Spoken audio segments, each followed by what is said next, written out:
$1,700,000 in assets being managed. Franklin Templeton says that XRP is an important part of the infrastructure for world settlement. How long can BlackRock be quiet while Franklin Templeton and other big-name investors lead the way for XRP? What are we going to see soon? I want to give you all the latest news. We also have new information from Ripple's Reese Merrick, a lot of information about ETFs and where we think the price of XRP will go because of the desire for ETFs right now, plus a lot more, guys. Let's just jump right in and talk about it. Thanks for being here. So Nate Grossi says that Franklin Templeton, a $1.7 trillion asset manager, says that XRP is an important part of the world settlement infrastructure. This line is very interesting. There's no need for us to force them to hear this. Right now, Franklin Templeton is telling their clients this. Okay, the financial experts at Franklin Templeton help them with their money. That's what Franklin Templeton does. They also say that XRP is without a doubt one of the best digital investments in the world. I haven't seen them say that ethereum is a key part of the infrastructure for world settlements. This isn't being talked about right now, but they may have said it before. It also says that it will be very interesting to see how the biggest asset managers in the world set battle lines around different crypto assets. BlackRock, for instance, is not investing in XRP ETFs. This is really interesting to me. Bitcoin and Ethereum are things that BlackRock got into because their customers asked them to. Some of the biggest financial firms like Franklin Templeton and BlackRock are in competition with each other. I think BlackRock will feel the same kind of pressure when someone starts selling things they don't have, and people may start sending their money to Franklin Templeton to buy those things. BlackRock then said, "Oh, what? We'll lose money if we don't do this. Let's start right away." To give you some examples, we talked about this, and I don't know if you saw the movie where I showed you how wealthy some of Franklin Templeton's partners are. These are very important people. The infrastructure partners in Copenhagen have about $37 billion. Actis, they have about $16 billion set aside for long-term infrastructure. Digital Bridge is an important partner for institutions, real estate equity, Lexington Partners, private equity co-investments, Western Asset Management Company, Fixed Income, Royce Investment Partners, Small Cap Equities, and ClearBridge Investment are some of the companies that I've heard of. More than 13,000 financial firms with ties to Franklin Templeton are now pushing the same message. In the framework for global settlement, XRP is a key part. That makes my skin crawl. I love it.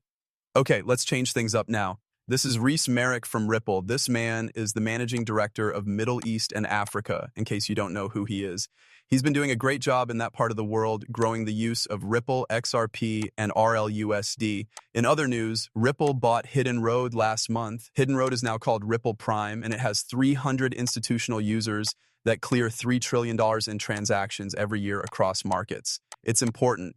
When you see that $10–12 billion are being cleared every day through this, that's when the XRP system starts to change. That cash is very large. You add G Treasury, every day that's $34 billion. You add them up. With these two companies alone, we're getting close to $50 billion. Don't forget that G Treasury works with more than 1,000 different businesses. And since those business clients can use their money 24 hours a day, 7 days a week, 365 days a year, they can make interest on that money. The other companies in the same field feel like they need to follow suit, and now they will all be trying to offer the best SIR. Ripple Prime and the purchase of Hidden Road by Ripple are big steps forward. Ripple is now the first crypto-native company to own and run a global multi-asset prime broker, which means it can serve hundreds of institutional clients and clear and settle trillions of dollars worth of trades every year across markets. When you look at the size of Ripple's technology and its main assets, XRP and RLUSD, this really backs them up. When it comes to institutional access and usage, Ripple's Prime gives institutions a central way to trade, clear, and settle digital assets, derivatives, and fixed incomes. We know that around $7.5 trillion changes hands every day on the FX market, and that Ripple covers 90% of the world FX market. You begin to think, right? It makes sense to use blockchain for these things. We all know that swaps and futures contracts are very valuable, right? How much did the $1 quadrillion cost? They'll live on blockchain, right? Of course. When is that going to happen? I believe in the days to come.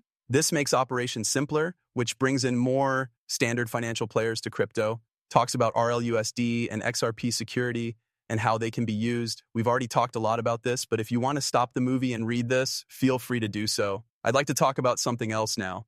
The question is, how much does XRP cost at its most expensive? This could have been its own movie, but let's get right to it. To figure it out, we need to look at the average price of XRP at different amounts. In other words, it might be lower in the morning and higher in the evening. The average of the current price is what you get.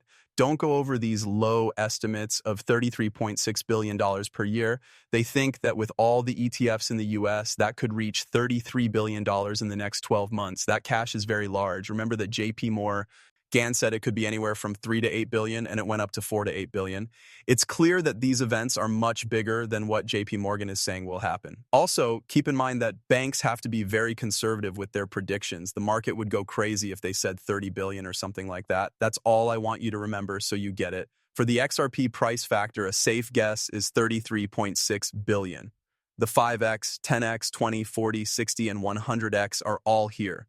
For many people, a $225 XRP could change their whole lives. I believe that XRP can reach $500 if it is worth $100 or $200. It's possible to get to 1,000. It might be able to go even higher. A lot of us think that. A lot of us are going to wait for that. A good number of people would pay between $90 and $100 or more. A lot of people sold their Ethereum when it went from something to $90 or $100. Then it went to $3, $4, or almost $5,000. That being said, I'm not going to act too quickly here. I'm going to relax. I'm going to look at the facts and decide what's best for my family. In this new world of ETFs, Chad says the only way to slow down the asset manager is for the price of XRP to go up. So if the price stays the same, these money managers will buy up all the extra XRP that's out there. Keep in mind that there are only about 3 billion XRP left on platforms that you can buy. There has been trouble because many of these ETF providers have been going to the over-the-counter desk and dark pools. Now, United States laws and rules are another thing that comes to mind. The current Clarity Act has a part that says Ripple should own less than 20% of the XRP amount. Right now, Ripple owns about 45%. You start to wonder if other businesses have a right to some of that cash. That was something David Schwartz wrote about. He said that the wallets or some of the escrow could be sold before it is open. So you start to wonder if BlackRock or JP Morgan have already taken action. Will these ETF makers talk to Ripple and say, hey, let's work something out? That's something Ripple could do too. They are now behind the wheel. They are in charge of everything.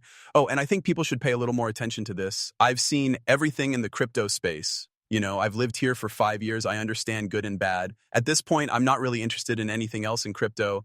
I believe it can be summed up in 5 or 10 crypto assets. A lot of this technology is going to fail, while the ones that do well, like XRP, Solana, Chainlink, and maybe even XDC, XLM, Bitcoin, and Ethereum will do well.